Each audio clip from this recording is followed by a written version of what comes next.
Hola, ¿cómo están? En esta ocasión ya vamos a resolver el cuarto ejercicio de las ecuaciones diferenciales parciales. Bueno, este va a ser el último ejercicio de los ejercicios introductorios. Ya los siguientes dos ejercicios que vienen después de esta ya van a ser dos exámenes tipo examen que han entrado en el tercer y el examen final de la Universidad Mayor de San Andrés en la Facultad de Ingeniería. Entonces no se pierdan esos dos videos que van a ser una solución o un solucionario de esos dos exámenes. Entonces, dicho eso, vamos a resolver. Empecemos. Bueno, para empezar este ejercicio, si ven y notan, ya vamos a aplicar lo que ya habíamos aprendido en los anteriores videos. Entonces, lo que vamos a ver en primer lugar es que las variables, las diferenciales respecto a x y las diferenciales respecto a y mm, no son las mismas, por lo tanto no podemos utilizar la integración directa. Entonces, ¿qué más podemos observar? Que se está adhiriendo una función más que no está en su forma de diferencial. Entonces no afecta mucho esto a la ecuación diferencial. Lo que sí va a afectar son estas variables. Recuerden que en las ecuaciones ordinarias de orden superior, cuando se encontraban con ecuaciones diferenciales con coeficientes de variables, habían métodos para resolver. El método de Abel, había el método de Euler y Lagrange. Entonces, este método se asemeja al método de Euler, si se fijan bien. Estamos derivando a esta función u respecto a x, pero le estamos multiplicando la variable que estamos derivando. Se asemeja al método de Euler. Pasa lo mismo con esta diferencial. Acá estamos derivando parcialmente respecto a y y se está multiplicando con la misma variable y. Entonces, podríamos partir de ese indicio y convertir esta ecuación en una ecuación diferencial parcial de coeficientes constantes. Ese es el primer objetivo y lo primero que deberíamos de hacer. Entonces, se realiza un cambio de variable en el cual la función u, que depende de x y de y, se va a convertir en una nueva función. En este caso, como vamos a utilizar dos cambios de variables para las dos variables x y y, vamos a tener que cambiar esas dos variables. ¿Me dejo entender? Simplemente es eso. Y el cambio de variable va a ser el siguiente. El cambio de variables de Euler para los coeficientes que son variables. Entonces, cuando aplicamos Euler, aplicamos estas propiedades, si se dan de cuenta, para que nosotros podamos obtener la derivada de u respecto de x. eh, Introducimos las nuevas variables, en este caso que es s. Simplemente es multiplicar y dividir las diferenciales de s. Entonces agrupamos y no sé, agrupamos de una mejor manera para poder reemplazar, ¿no? Entonces, esta diferencial de acá va a venir a dividir. Entonces obtenemos esto. Y esta diferencial de u se recorre al lado derecho y obtenemos esto. Entonces, ¿qué es lo que no conocemos? Es este término de acá. Entonces tenemos el cambio de variable. Lo único que deberíamos de hacer es derivar parcialmente, ¿no? Derivamos parcialmente respecto a s y obtenemos la misma derivada. Si se dan de cuenta, la derivada respecto a s de una función neperiana, de un exponencial, es la misma. Entonces, bastaría con anotar eso y obtendríamos su equivalencia. Perfecto. Vamos con la derivada para el cambio de variable para y. En este caso se hace lo mismo. La única diferencia es que se incluye, se multiplica y se divide la nueva variable. Acá se multiplica y se divide. Entonces se agrupa de la misma manera que en el anterior para la variable x y se tiene que buscar ya su derivada. Su derivada viene dada de esta manera. Obviamente se cumple lo mismo. La derivada parcial respecto a t de una exponencial va a ser la misma. Entonces tendríamos este resultado. Todo este método que hice ya se asume que saben ustedes por el hecho de que es una ecuación ordinaria el método de Euler, ¿no? Entonces vamos a decir lo siguiente, reemplazamos en la ecuación diferencial todos los datos que ya habíamos obtenido. Entonces, la función x o la variable x es igual a e elevado a la s. y todo el término, la diferencial de u respecto de x, tiene este valor. Simplemente reemplazamos. Hacemos lo mismo para el otro término y observen qué es lo que va a suceder. En Euler siempre pasa eso, ¿no? Que las exponenciales desaparecen. Al desaparecer ya me está botando una ecuación diferencial parcial de coeficientes ya constantes.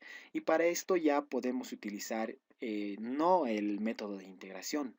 ¿Qué es lo que habíamos aprendido? Habíamos aprendido el cambio de variable cruzado. Entonces, eso es lo que vamos a hacer.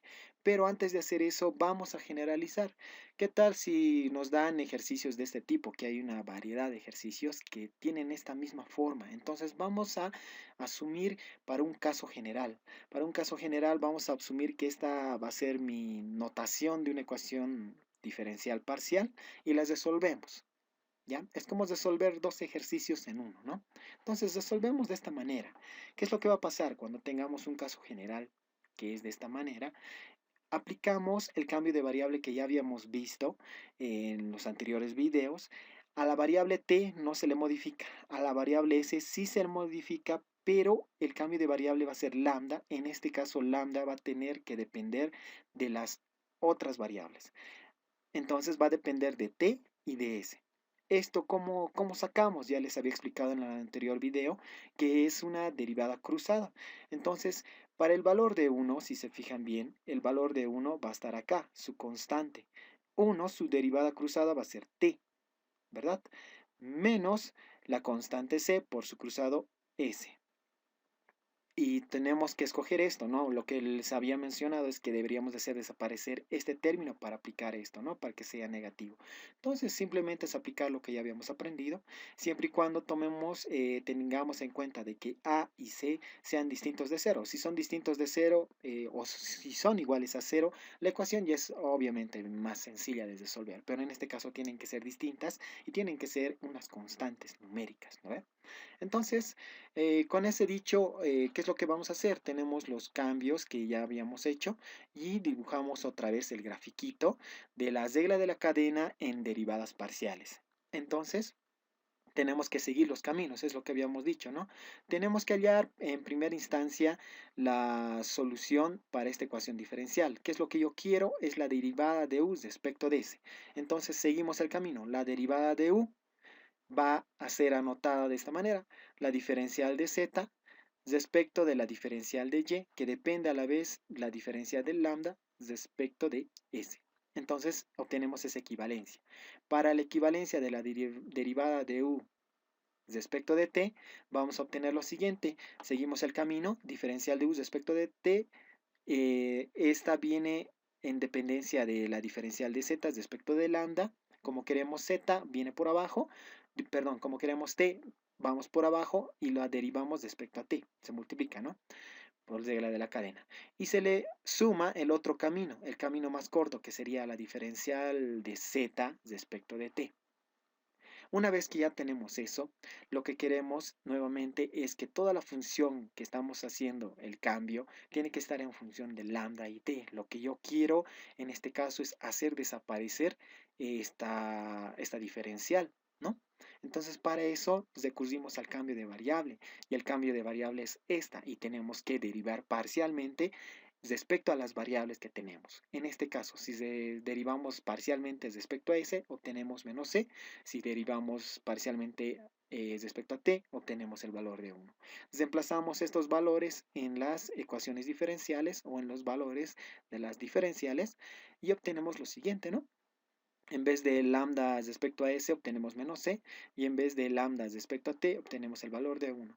Y lo que hacíamos, nuevamente volvemos a hacer lo mismo, reemplazamos en la ecuación diferencial, que es esta, todos los valores y obtendríamos lo siguiente. Todo lo que está con blanco se podría anotar de esta manera y obtenemos lo siguiente por la regla de la distribución.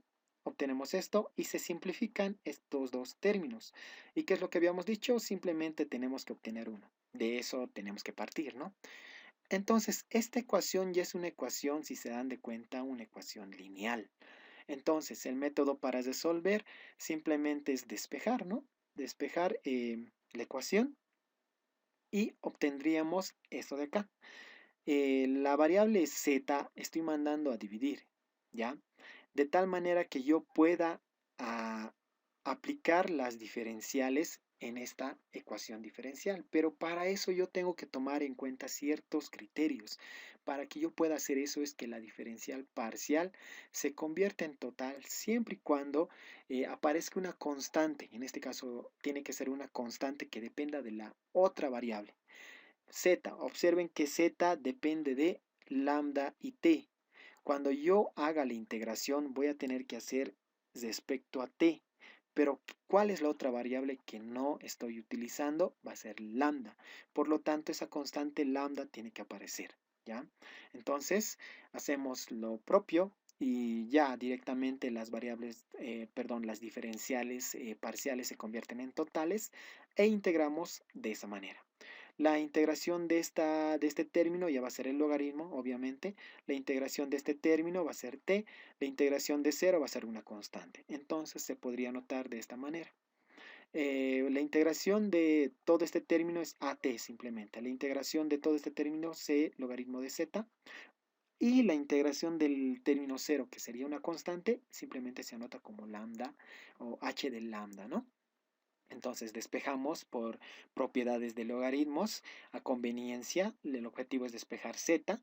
Entonces despejamos, ¿no? Y obtenemos lo siguiente. Observen acá que cuando nosotros dividamos a la constante c y saquemos el exponencial, vamos a obtener todo este término. Pero por propiedades de exponentes podemos dividir. Pero toda esta función de acá, todo es esto una función que depende de lambda simplemente. Entonces, al igual que hacíamos en una ecuación ordinaria, cuando había una constante elevada a una constante, simplemente se anota otra constante. Pasa lo mismo.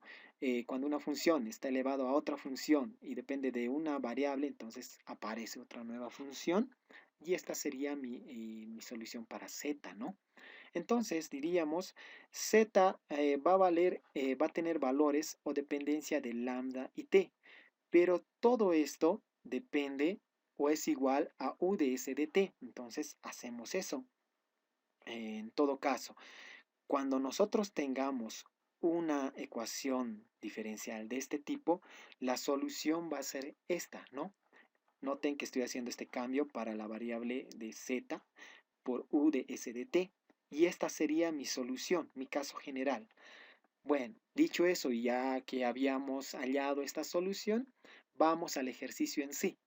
Entonces, volviendo a la ecuación diferencial planteada, que es esta, que justamente ya la habíamos convertido en una ecuación de coeficientes constantes, utilizamos la propiedad o la ecuación que ya habíamos hallado. Simplemente es agarrar la ecuación, observar las constantes y reemplazar en la solución, agarrar esto y reemplazaríamos, ¿no?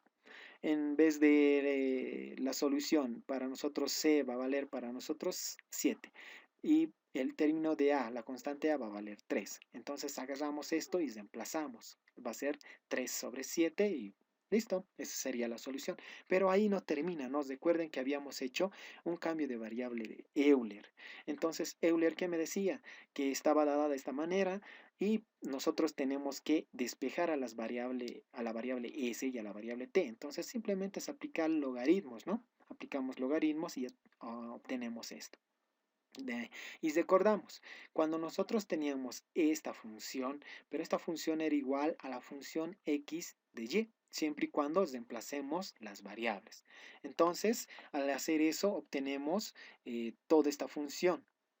Por propiedades de logaritmos podemos obtener la simplificación un poco más disminuida, ¿no? Recuerden que para la resta de logaritmos podemos obtener la división, pero este 7 pasa como exponente. Entonces tendríamos esto. De tal manera que ya, como era un ejercicio sin condiciones iniciales, obviamente que todo este término de acá va a ser una función. Como no tenemos condiciones iniciales, esta sería la respuesta, ¿no? Entonces, con esto habríamos concluido el ejercicio 4 de de este tipo de ecuaciones diferenciales parciales. No se olviden de que los siguientes dos videos que voy a hacer van a ser ya referentes a los exámenes pasados de la Universidad Mayores de San Andrés de la Facultad de Ingeniería. Entonces, muchas gracias por su atención y concluimos así.